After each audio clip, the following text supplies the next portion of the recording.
오늘 주시는 말씀은 야고보서 2장 14절에서 26절까지의 말씀입니다.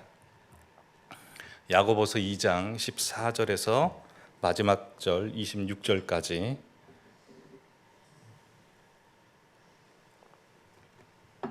우리 한 목소리로 봉독하도록 하겠습니다. 내 형제들아, 만일 사람이 믿음이 있노라 하고 행함이 없으면 무슨 유익이 있으리요? 그 믿음이 능히 자기를 구원하겠느냐? 만일 형제나 자매가 헐벗고 일용할 양식이 없는데 너희 중에 누구든지 그에게 이르되 평안히 가라, 덥게 하라, 배부르게 하라 하며 그 몸에 쓸 것을 주지 아니하면 무슨 유익이 있으리요? 이와 같이 행함이 없는 믿음은 그 자체가 죽은 것이라. 어떤 사람은 말하기를 너는 믿음이 있고 나는 행함이 있으니 행함이 있는 내 믿음을 내게 보이라. 나는 행함으로 내 믿음을 내게 보이리라 하리라. 내가 하나님은 한 분이신 줄을 믿느냐? 잘하는도다. 귀신들도 믿고 떠느니라. 아, 허탄한 사람아, 행함이 없는 믿음이 헛것인 줄을 알고자 하느냐? 우리 조상 아브라함이 그 아들 이삭을 제단에 바칠 때 행함으로 의롭다 하심을 받은 것이 아니냐? 내가 보거니와 믿음이 그의 행함과 함께 일하고 행함으로 믿음이 온전하게 되었느니라. 이에 성경에 이른 바 아브라함이 하나님을 믿으니 이것을 의로 여기셨다는 말씀이 이루어졌고 그는 하나님의 벗이라 칭함을 받았나니 이로 보건대 사람이 행함으로 의롭다 하심을 받고 믿음으로만 아니니라. 또 이와 같이 기생 라합이 사자들을 접대하여 다른 길로 나가게 할 때에 행함으로 의롭다 하심을 받은 것 아니냐? 영혼 없는 몸이 죽은 것 같이 행함이 없는 믿음은 죽은 것이니라. 아멘. 오늘 금요일 밤 예배당까지 오셔서 말씀의 자리, 기도의 자리, 찬송의 자리를 지키고 계시는 우리 모든 성도님들께서는 이 금요 기도에 오시기까지 그냥 오신 것이 아니라 여러 가지 것들을 고려하시고 신경 쓰셔서 오셨을 것입니다. 혹시 저녁은 드시고 오셨습니까? 저녁을 드시고 오신 우리 성도님들 중에는 평소 생활 패턴보다는 훨씬 일찍 이 금요 기도에 참석하시기 위해서 일찍 식사를 마치고 오신 분들도 계시고 식사할 시간이 없으셔서 대충 때우고 오시는 분도 계시고요. 또 하루 종일 업무를 보시고 너무 피곤하심에도 불구하고 이 금요 기도에 매주 참여하기 위해서 매주 금요일 저녁마다 식사를 거르고 오시는 분도 계십니다. 또한 집이 멀고 교통체증이 있어서 이 금요일 날만 되면 일찍부터 출발해서 오시는 분도 계시고요. 금요일 날 중요한 약속들이 많음에도 불구하고 그 약속들을 다 정리하고 이 예배에 참석하신 분도 계십니다. 그러니 이곳에 계신 우리 모든 성도님들께서는 그냥 나오신 것이 아니고 또 굳이 드러내놓고 말씀하고 계시지는 않지만 다 여러 가지 것들을 신경 쓰시고 감수하시고 조정하시고 극복하시고 희생하시고 하셔서 이 자리에 나와 계시는 거죠. 여러분, 사람이 어떤 행위를 하거나 액션을 취한다는 것은 그냥 취하는 것이 아니고 그 액션을 취하게끔 하는 내부에 뭔가 동력이 있기 때문입니다. 마찬가지로 우리 성도님들께서 먼 길을 또한 생활 패턴을 바꾸시면서 이 자리로 나오실 수밖에 없는 것은 우리 성도님들 내부 안에 뭔가 이 자리로 인도하게끔 하는 동력이 있으셨을 것입니다. 그 동력이 무엇이었을까요? 그것은 근본적으로 우리를 불쌍히 여기시고 우리를 붙드시고 우리의 기도를 들으시고 응답하시기를 원하시고 은혜 베푸시고 우리를 절대 놓지 아니하시고 사랑하시는 우리 하나님 아버지, 또한 예수 그리스도, 그리고 성령 하나님을 믿는 믿음이 동력이 되셨을 것입니다. 만약 그 믿음이 우리 성도님들 안에 없었다면 마음이 해이해지기 쉽고 풀어지기 쉬운 이 금요일 밤에 이 자리로 나오실 리가 없으셨겠죠. 믿음이 있으셨기 때문에 이 자리를 지키시는 것입니다. 오늘도 많이 나오셨는데요, 주님께서 더욱더 큰 은혜 베풀어 주시기를 바랍니다. 근데 우리 안에 이 자리로 인도하는 이 믿음이라고 하는 것은 추상명사입니다. 눈에 보이지 않고 감각되지 않죠. 근데 성경에 보시면 하나님께서 우리에게 주신 믿음을 추상명사임과 동시에 눈에 보이고 또한 손으로 감각되고 귀로 들리는 어떤 구체적인 것이라고 이야기합니다. 히브리서 11장 1절 말씀 보시면 믿음은 바라는 것들의 실상이요 보지 못하는 것들의 증거다라고 했습니다. 바라는 것과 보이지 않는 것은 추상적인 겁니다. 하지만 바라는 것들의 실상이라고 했고 보이지 않는 것들의 증거라고 했으니 실상과 증거라고 하는 것은 눈에 보이는 것이고 손으로 감각되는 것이고 귀로 들리는 것이기에 하나님께서 우리에게 주신 믿음이라고 하는 것은 그냥 내 내면 안에 있는 신념이나 다짐이나 마음가짐 정도가 아니고 그것이 구체적으로 어떤 방법으로든 표현되는 얼굴 표정으로 손발로 행위로 입으로 우리 존재 자체로 구체적으로 나타나는 열매라고 하죠. 그래서 사도 바울은 로마서 10장 10절 말씀에 믿음을 이렇게 설명합니다.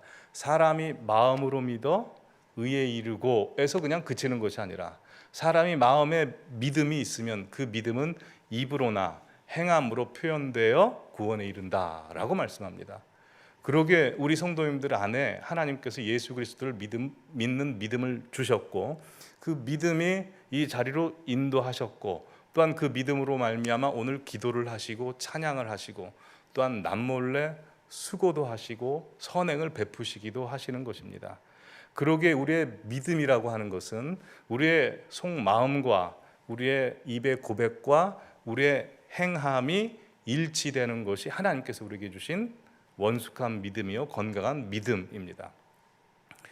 근데 성경을 보시면 예수님께서 하나님께서 우리에게 주신 믿음이 행함과 말과 속마음이 일치되지 않는 좀 비정상적인 믿음이 있다고 말씀하시면서 꾸짖으십니다. 마태복음 7장 21절 말씀 보시면 이렇게 말씀하셨습니다. 나더러 주여 주여 하는 자마다 다 천국에 들어갈 것이 아니요 다만 하늘에 계신 내 아버지 뜻대로 행하는 자라에 들어가리라 라고 하셔서 입으로는 예수님에 대해서 주님 주님이라고 하는데 실제 행하는 것 보면 예수님이 주인이 아니고 자기 자신이 주인인 사람이 있다라고 말씀하시는 겁니다. 즉 이런 믿음은 말과 마음과 행함이 일치되지 않는 믿음이고 그런 믿음은 예수님께서 심하게 표현하셨습니다. 천국에 들어가지 못한다라고 말씀하셨습니다. 로마서 10장 10절 말씀을 기록한 이 사도 바울도 디도서 1장 16절에 똑같은 말씀을 합니다. 그들이 입으로는 하나님이 계시다라고 시인은 하지만 행동으로는 하나님이 없다라고 부인한다라는 겁니다. 자, 그렇다면 하나님께서 우리에게 주신 믿음이 왜 마음과 말과 행함으로 일치되지 않는 현상이 벌어질까요? 이거 왜 그럴까요? 이건 세 가지로 이야기할 수 있을 겁니다. 첫 번째로 진짜 믿음이 아니라서일 겁니다. 하나님께 주신 믿음이 아니고 가짜 믿음일 수 있습니다. 두 번째 이유는 하나님께서 진짜로 믿음을 주셨는데 그 믿음에 병이 생긴 겁니다. 우리도 몸에 병이 나면 이 몸의 기능이 제대로 작동하지 않지 않습니까? 믿음도 그럴 수 있죠. 세 번째, 하나님께서 우리의 믿음의 씨앗을 뿌려주셨는데 그 씨앗이 자라지 않는 겁니다. 그러면 우리의 마음의 믿음이 행함과 연결이 되지 않는 겁니다. 오늘 본문 야고보서에서는 우리에게 주신 이 믿음이 행함으로 연결되지 않는 믿음에 대해서 아주 과격하게 표현합니다. 한 네 가지로 표현을 하는데요. 첫 번째로 구원받지 못한 믿음이다 라고 말씀을 합니다. 야고보서 2장 14절 말씀 같이 읽겠습니다. 내 형제들아 만일 사람이 믿음이 있노라 하고 행함이 없으면 무슨 유익이 있으리요 그 믿음이 능히 자기를 구원하겠느냐. 구원하겠다는 겁니까? 구원 못 받는다는 겁니까? 구원 못 받는다는 겁니다. 그러니 구원 못 받는 믿음, 구원받지 못한 믿음으로 표현을 합니다. 두 번째는 이어서 15절, 16절에 보시면 구제하는 것을 예로 듭니다. 말로는 구제를 하고 불쌍한 사람들을 돕는데 실제로는 자기 것을 베풀지 않는 사람에 대해서 17절에 즉 행함으로 연결되지 않는 믿음에 대해서 이렇게 이야기합니다. 그 자체가 죽은 믿음이라. 이와 같이 행함이 없는 믿음은 그 자체가 죽은 믿음이다 라고 했습니다. 구원받지 못한 믿음, 죽은 믿음이라고 표현했습니다. 그리고 세 번째는 이런 믿음은 귀신이 하나님 아버지를 인지하는 정도의 믿음이다 라고 해서 20절에 보면 헛것이다, 헛믿음이다 라고 했습니다. 이렇게 세 가지 구원받지 못한 믿음, 죽은 믿음, 헛믿음이라는 건 뭘까요? 그 믿음이 아닌 거죠. 믿음이라고 할 수 없는 겁니다. 그래서 야고보서에서는 진짜 믿음이 무엇인지에 대해서 22절에 이렇게 기록합니다. 내가 보거니와 믿음이 그의 행함과 함께 일하고 행함으로 믿음이 온전하게 되었느니라 라고 해서 믿음과 행함이 함께 일치하고 일하는 것, 그게 온전케 되는 믿음입니다. 근데 이걸 반대로 이야기하면 일치가 안 되면 어떤 믿음입니까? 온전케 되지 않는 믿음이라는 겁니다. 즉 온전케 되지 않는 믿음이라는 것은 아까도 말씀했다시피 병이 든 믿음 아니면 자라나지 않는 믿음이겠죠. 그래서 오늘은 야고보서에서 말씀하고 있는 행함과 믿음에 대해서 함께 말씀을 나눠보도록 하겠습니다. 우리 성도님들께서는 이 자리에 오신 목적이 하나님께 시선을 고정하시고 하나님의 음성을 듣고 말씀을 듣기 위해서 오셨습니다. 오늘 하나님께서도 이곳에 오신 우리 성도님들을 보고 계십니다. 이곳에 계신 하나님께서 우리 성도님들을 보실 때 가장 먼저 뭘 보실 것 같습니까? 누가복음 18장 8절에 이렇게 기록합니다. 말세 때 내가 너희의 믿음을 볼 것이다 라고 했습니다. 그래서 다른 걸 보시는 것이 아니고 우리 성도님들 안에 있는 믿음을 보십니다. 왜 믿음을 보시냐면요, 믿음만이 하나님과 우리가 연결되기 때문입니다. 오직 믿음을 통해서 우리는 하나님이 계시다는 것을 알게 되고, 오직 믿음을 통해서 하나님께서 지금 이곳에 운행하고 계시다는 것을 우리가 인지하고, 오직 믿음을 통해서 앞으로 하나님께서 우리 성도님들과 가정을 통해서 크게 역사하실 그 계획이 있다는 것을 알기 때문입니다. 그래서 하나님께서는 우리를 보실 때 가장 먼저 믿음을 보십니다. 자, 그렇다면 믿음을 보실 때 우리 믿음이 어떠한지를 보실까요? 오늘 본문을 근거로 하면 행함으로 연결되는 믿음인가, 행함으로 연결되지 않는 믿음인가를 보십니다. 자, 그렇다면 우리 성도님들의 믿음은 행함으로 연결된 믿음이라고 생각하십니까? 아니면 행함이 연결되지 않는 믿음이라고 생각하십니까? 하나님께서는 행함이 연결된 믿음을 찾고 계십니다. 왜냐하면 행함으로 보여지는 믿음이 하나님께서 역사하실 수 있는 믿음이기 때문에 그렇습니다. 예를 들어볼까요? 마가복음 2장 4절에서 5절 말씀 보여주시면 예수님께서 중풍병자를 고치십니다. 중풍병자를 고치실 때 5절 말씀 보시면 예수께서 그들의 믿음을 보시고 라고 해서 이 중풍병자를 데리고 온 친구들의 믿음을 보셨다. 그것으로 죄사함을 주셨고 병을 고쳐주셨다라고 되어 있습니다. 자, 그렇다면 이 친구들의 믿음이라는 건 어떤 믿음일까요? 한 세 가지로 분류할 수 있습니다. 첫 번째, 예수님은 모든 병을 고칠 수 있는 전지전능하신 분이다 라는 믿음이 있어야 됩니다. 두 번째, 그 전지전능하신 예수님께서 내 친구를 고쳐주실 것이다 라는 믿음이 있어야 됩니다. 근데 만약 이 두 가지 믿음을 가지고 집안에서 가만히 있었다면 친구가 고침을 받을 수 있었을까요? 아마 성경에 기록은 없었을 것입니다. 이 친구, 중풍병자가 고침을 받을 수 있었던 것은 예수님께서 능력이 많으시고 그 능력 많으신 예수님께서 내 친구를 고쳐주실 것이다 라는 확신이 있고 그 확신을 가지고 직접 예수님이 있는 곳에 나아가 지붕을 뚫고 침상을 내리는 행동하는 믿음을 보시고 고쳐주신 것이죠. 마가복음 5장 34절도 마찬가지입니다. 열두의 혈루증 걸린 여인이 예수님께서 지나가시는 길에 예수님의 옷자락을 만져서 고침을 받습니다. 그때 예수님께서 이렇게 말씀하시네요. 딸아, 내 믿음이 너를 구원했다. 어떤 믿음을 보신 걸까요? 아까도 말씀했다시피 예수님의 능력은 내 병을 치유할 수 있는 능력이다 라는 정도의 믿음이 아니고, 그 능력 많으신 예수님께로 우리 성도님들께서 이 성전에 나오신 것처럼 직접 예수님께로 나아가 많은 사람들이 자기를 경멸하고 부정한 여인이라고 비난해도 그 모든 것을 극복하고 해치고 나아가 손을 뻗어 예수님의 옷자락을 만지는 그 행함에 있는 믿음을 보시고 고쳐주신 것입니다. 그러기에 하나님께서는 오늘 이 시간 우리의 믿음을 보시는데 내 믿음이 지금 행함과 연결되고 있는지를 보고 계시고 그 행함과 연결되고 있는 믿음을 보시고 역사하신다는 것입니다. 그러게 오늘 야고보서의 말씀의 핵심은 우리 믿음이 지금 죽은 믿음이냐 가짜 믿음이냐 아니 우리가 구원받는 것이 행함으로 구원받는 것이다라고 해서 구원의 원리와 구원의 조건을 재조정하기 위해서 말씀을 하는 것이 아니고 우리 믿음을 점검하라고 오늘 말씀을 주신 겁니다. 여러분, 설교도 장르가 여러 가지죠. 교리 설교가 있습니다. 교리 설교가 있고 또 교훈적 설교, 실천적 설교가 있습니다. 말하자면 서신서로 보시면 로마서, 갈라디아서, 에베소서에 보시면 거기는 교리 설교 부분이 많습니다. 그러나 오늘 야고보서 같은 경우에는 실천을 요구하고 교훈을 주는 설교 형태로 되어 있습니다. 그래서 에베소서, 갈라디아서를 보시면 분명히 우리가 구원받는 것은 행함으로 구원받는 것이 아니고 하나님께서 우리에게 주신 믿음을 통해서 전적인 하나님의 은혜로 우리가 구원을 받는 것입니다. 근데 이 야고보서 말씀 특별히 24절에 보시면 사람이 행함으로 의롭다 하심을 받고 믿음으로만은 아니니라 이 구절 하나 때문에 혹여 하나님의 구원을 받으려면 우리의 믿음 플러스 행함이 덧붙여져야 되는 것 아닌가라고 그렇게 말씀하시는 분들이 있을 수도 있는데요. 그건 아닙니다. 여러분, 우리가 아이들을 사랑하면 아이들을 사랑하지만 실천적으로 나올 때는 그 사랑하는 방법이 다양하게 나오지 않습니까? 야고보서는 지금 교리를 설명하고 있는 게 아니고 실천 교훈을 이야기하고 있습니다.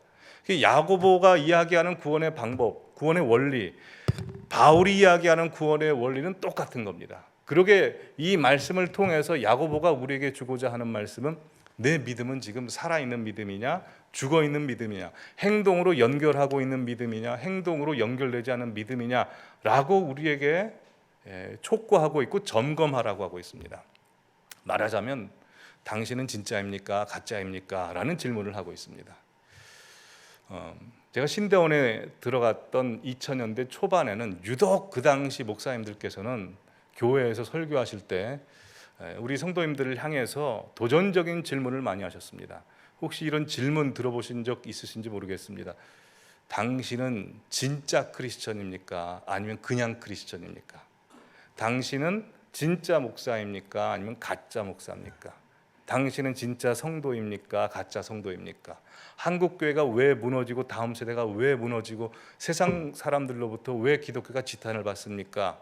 교회 안에 가짜가 판치기 때문입니다 라는 설교 많이 들어보셨나요? 저는 굉장히 많이 들어봤습니다. 근데 그런 도전적인 질문을 들으셨을 때 우리 성도님들께서는 스스로에게 어떤 답을 하셨습니까? 저는 사실 그 질문에 답을 하지 못했습니다. 한 3가지 이유 때문입니다.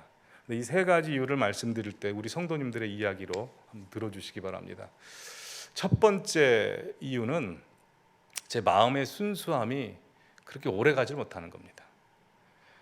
주를 위해서 모든 것을 버리고 십자가를 위해서 사역을 하겠다고 신대원에 들어와서 신학을 공부하고 이제 사역을 시작하지만 막상 신학을 공부하고 사역을 시작하자 이제 주님을 위한 일과 내 일이 서로 혼동이 돼서 뭐가 뭔지를 모르겠는 겁니다.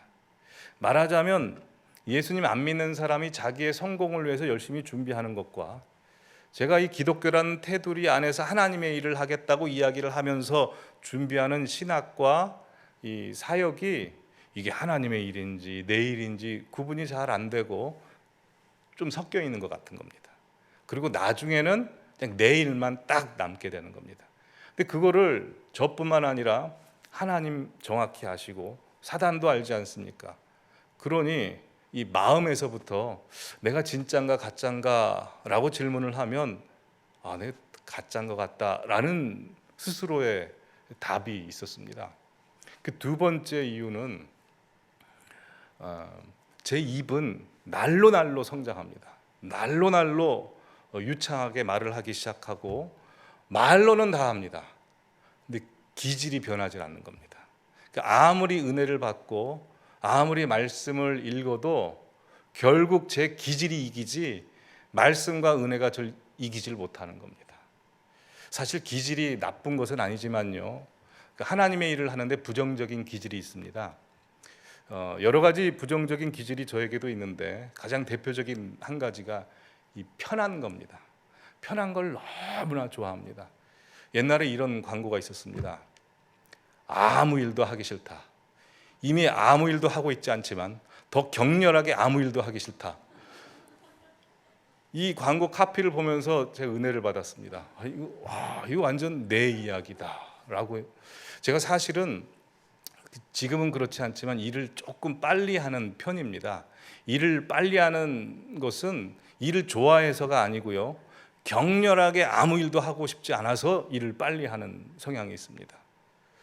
그리고 좀 부끄러운 고백인데요, 이제 제가 유학을 갈 때도 유학 간다는 명목상 이야기를 한 것은 신학과 목회를 잘 접목하기 위해서 이제 설교학과 예배학을 준비하러 간다라고 이제 그렇게 이야기를 하고 유학을 갔는데요, 사실은 제 눈치가 그렇게 빠르진 않지만 없지는 않습니다. 근데 전도사 생활을 하면서 느낀 것은 평생 목회가 굉장히 힘들 것 같고 편하지 않고 어려울 것 같다는 걸 주변에서 보면서 느낀 겁니다.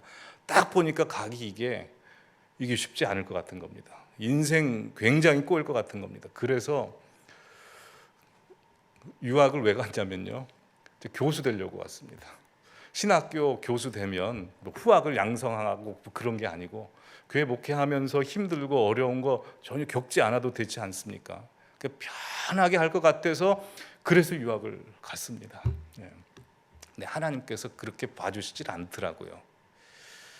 그러기에 시간이 지나도 은혜를 받고 말씀을 봐도 이런 기질 자체가 변하지 않는 모습을 보면서 네가 진짜냐 가짜냐라는 질문 앞에서 제가 뭐 답을 못 하겠는 겁니다.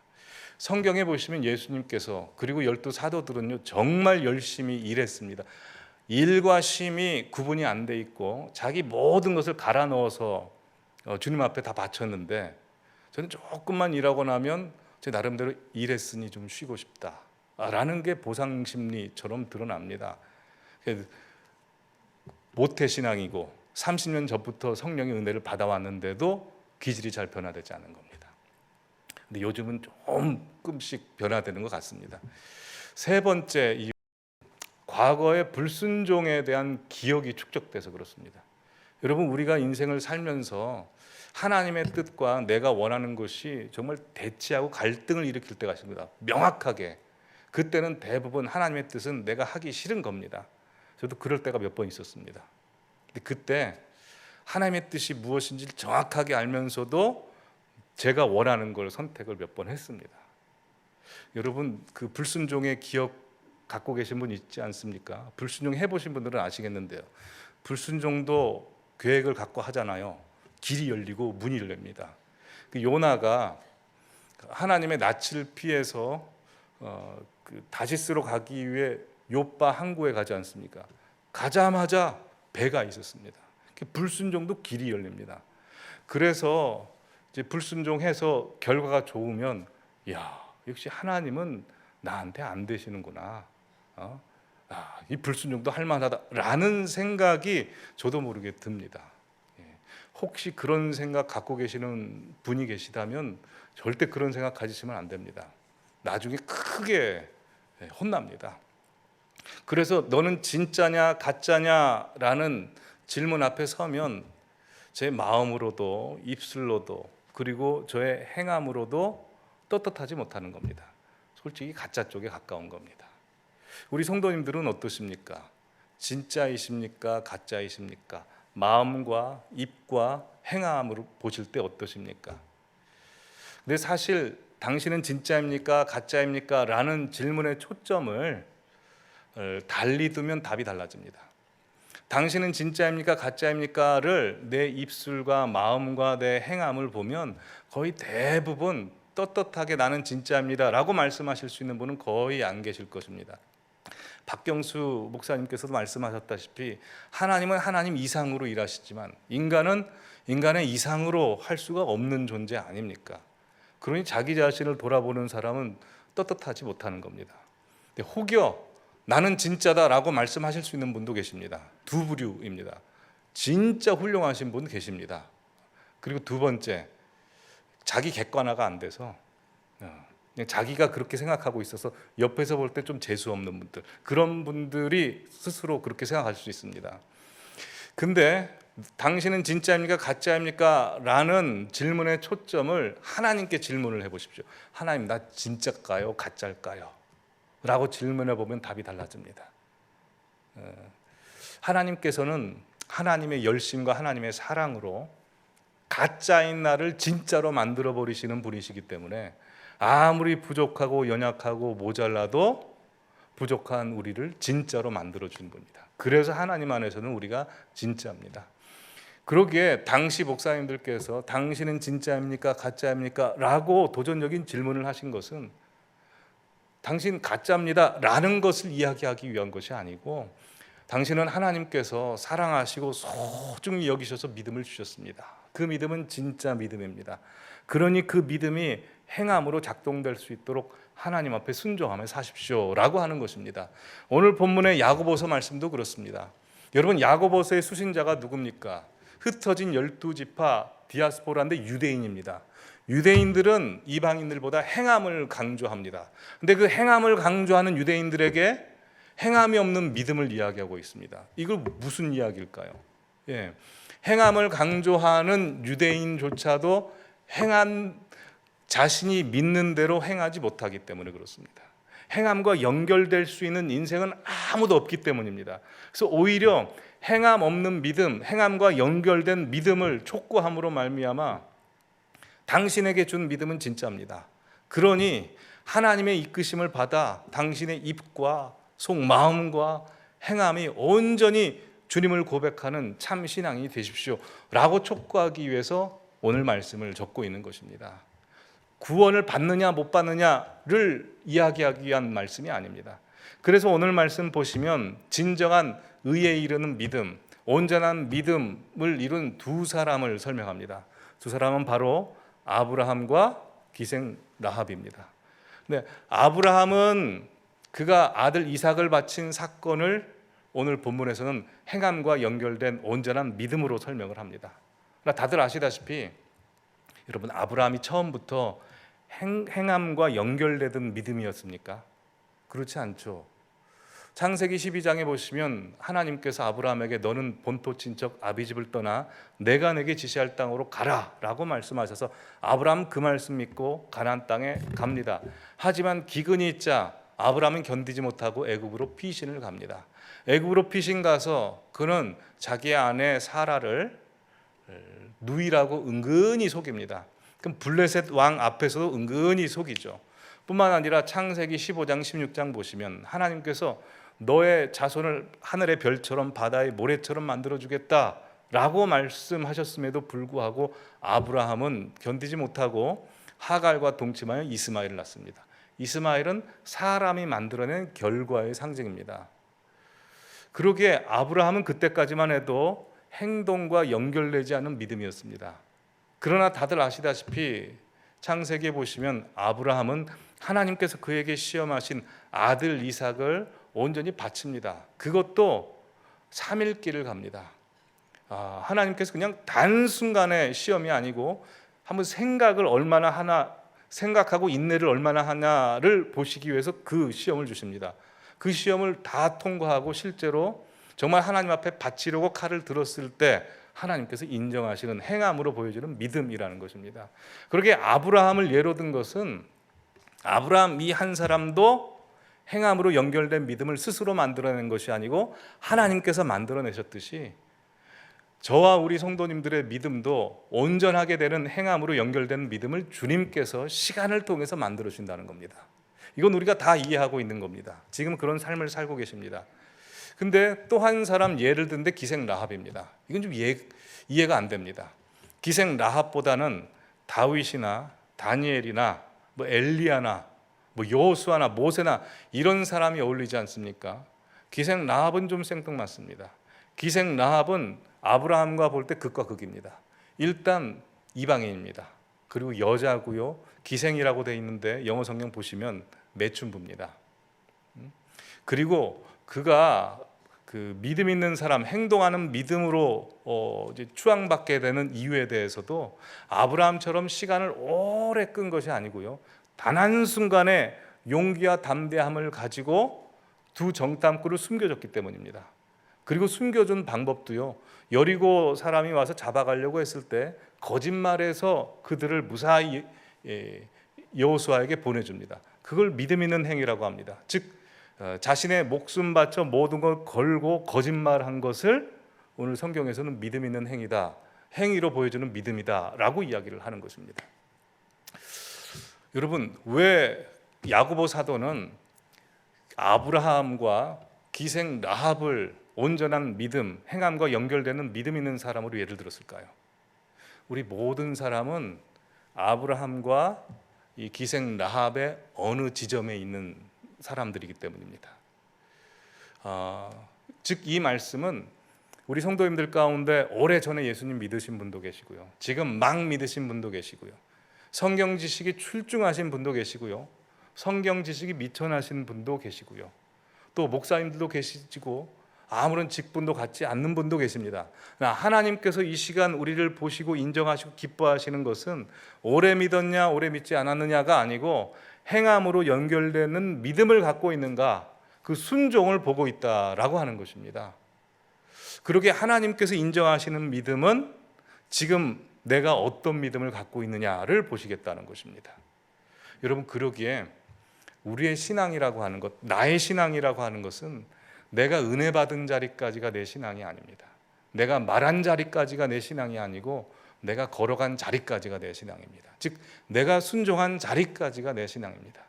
아무리 이 강단에서 은혜스러운 말씀을 하고 남들이 말하지 못하는 깊은 메시지를 전파한다 할지라도 그건 제 수준이 아닌 겁니다. 그리고 아무리 아름답고 감동적으로 말씀을 전한다 할지라도 실제로 그렇게 살아버리신 분들에 비하면 그 감동과 은혜와 능력은 상대가 되지 않는 것입니다. 우리는 한경직 목사님과 손양원 목사님을 생각하면 참 은혜를 많이 받습니다. 저는 참 한경직 목사님, 손양원 목사님을 진심으로 존경하고 본받고 싶습니다. 물론 인간이긴 하지만 그래도 한국교회 그런 경건하시고 위대한 목사님들을 주신 것 참 감사하게 생각합니다. 그런데 솔직히 고백하자면 저는 한경직 목사님의 설교를 풀로 들어보거나 본 적이 없습니다. 손양원 목사님의 설교도 풀로 다 본 적이 없습니다. 이제 발췌문만 잠깐 봤을 뿐입니다. 그럼에도 불구하고 그 어떤 은혜스러운 설교를 하신 목사님들보다도 저는 손양원 목사님, 한경직 목사님을 존경하고 그분들의 삶을 통해서 더 은혜를 받습니다. 왜냐하면 그분의 삶을 알기 때문에 그렇습니다. 그래서 야고보서 2장 18절에 보시면 야고보 사도는 우리에게 이렇게 도전합니다. 어떤 사람은 말하기를 너는 믿음이 있고 나는 행함이 있으니 행함이 없는 내 믿음을 내게 보이라. 나는 행함으로 내 믿음을 내게 보이리라 하리라. 여러분, 우리 성도님들께서 참 은혜스러운 설교, 감동적인 설교를 들으시면서 은혜 받으며 신앙생활 하신다는 것은 참 기쁘고 행복하고 멋지고 좋은 일입니다. 특별히 우리 교회에 매주일 한 번 예배에 참석하신 분들에게는 주일날 말씀이 그분들에게 일주일을 사는 영적인 양식이 되지 못하고 하나님께 가까이 가는 믿음의 동력이 되지 못한다면 저는 죄인이라고 생각을 합니다. 그래서 말씀을 준비하기 전도 그렇고요, 말씀을 다 하고 나서 참 못나고 부족한 제 자신의 가슴을 친 적이 한두 번이 아닙니다.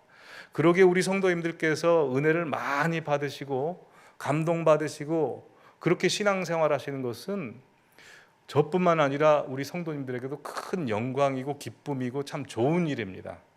근데 제가 경험한 것은 우리가 은혜를 받고 감동을 받고 신앙생활 하다 보면 착각에 빠질 수 있습니다.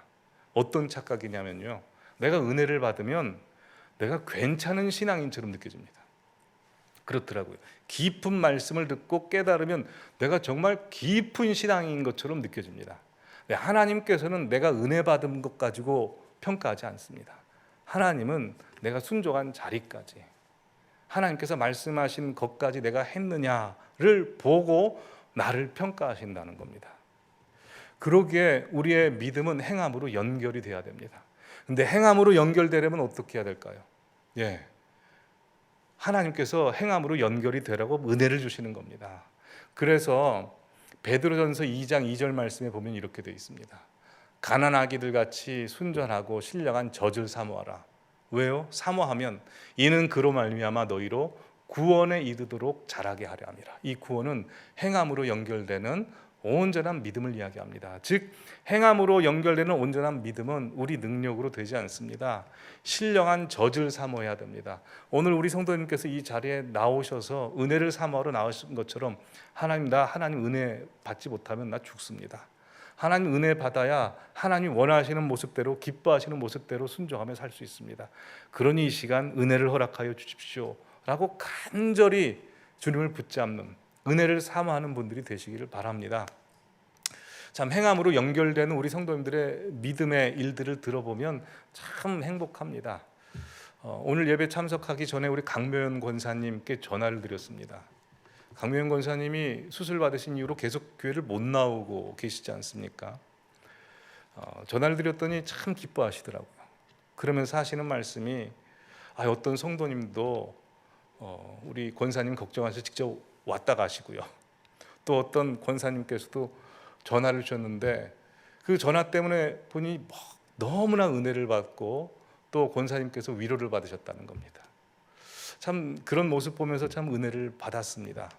뿐만 아닙니다. 어떤 성도님께서는 갑자기 하나님께서 주시는 음성이 있어서 전혀 알지 못하는 사람에게 가서 복음을 전하고 증거하라는 말씀을 주셔서 그분에게 직접 찾아가서 만남의 시간을 요청하고 2시간 동안 예수 그리스도에 대한 복음을 전하신 분들의 이야기 등등 남몰래 또 선행을 베푸시는 분들의 이야기를 들으면 참 마음이 따뜻해집니다. 우리 모든 성도님들께서 항상 은혜 안에 거하심으로 말미암아 그렇게 행함으로 연결되는 믿음 있는 삶 살기를 바랍니다. 오늘 우리 순호 청년이 불러준 찬양 가사를 좀 보겠습니다. 참 제 믿음의 고백입니다. 하나님께서는 항상 은혜로 우리를 보듬어 주시고 사랑으로 계속 품어 주십니다. 근데 우리 현실 속에 가보면 내 이 마음 한 자락도 입술도 행함도 지키지 못하는 우리 모습을 보면서 얼마나 괴롭습니까? 우리는 사실 말과 행함이 일치가 되지 않으면 우리 영혼이 괴로워집니다. 넘겨주시면, 하지만 항상 주님께서 따스한 곁을 내어주시기 때문에 우리가 주님 앞에 나아갈 수 있고요, 그 궁일로 나를 붙들어 주시기 때문에 주님의 이름만 바라볼 수 있습니다. 그 다음 보여주시면, 그러기에 매일 마주한 슬픔을 견뎌나가며 어려움을 견뎌나가며 우리의 삶은 계속해서 주님의 말씀을 닮아가는 것입니다. 그리고 주님께서 우리와 함께 동행해 주시기 때문에 우리는 오늘 하루도 걸을 수 있는 것입니다. 우리 성도님들께서 쓰러지고 넘어지더라도 계속해서 은혜를 주시는 하나님으로 말미암아 우리가 믿음으로 행함으로 연결되는 주님께서 기뻐하시는 믿음 있는 삶 살기를 간절히 원합니다. 우리 찬양 함께 믿음으로 하나님 앞에 고백하겠습니다.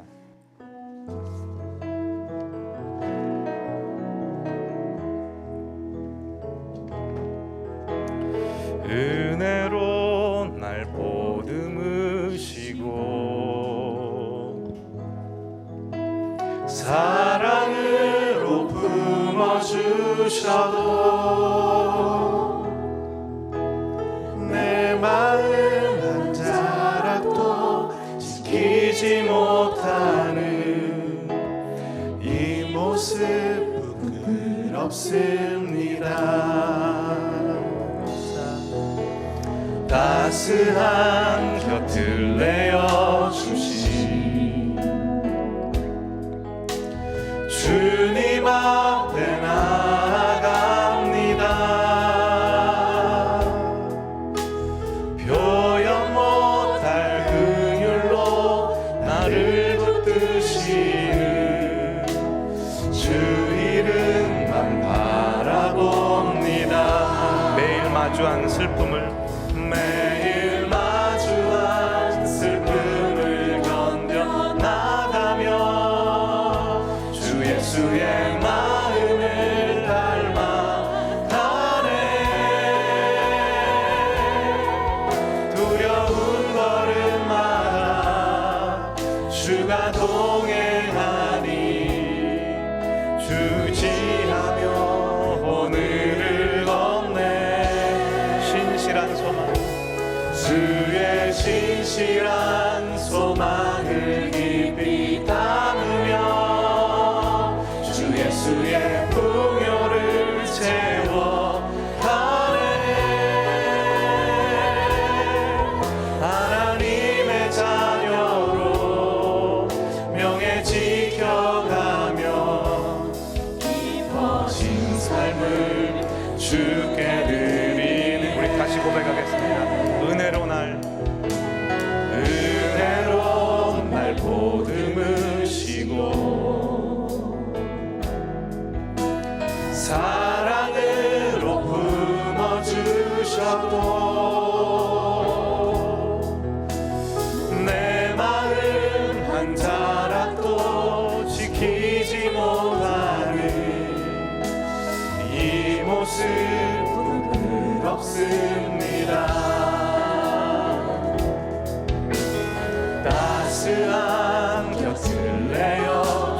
앞에 나아갑니다.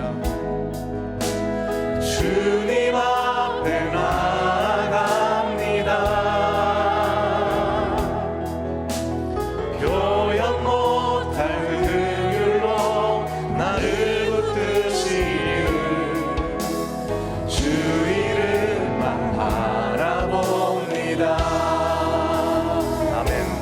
매일 마주한 슬픔을 견뎌 나가며 주 예수의 마음을 닮아가네.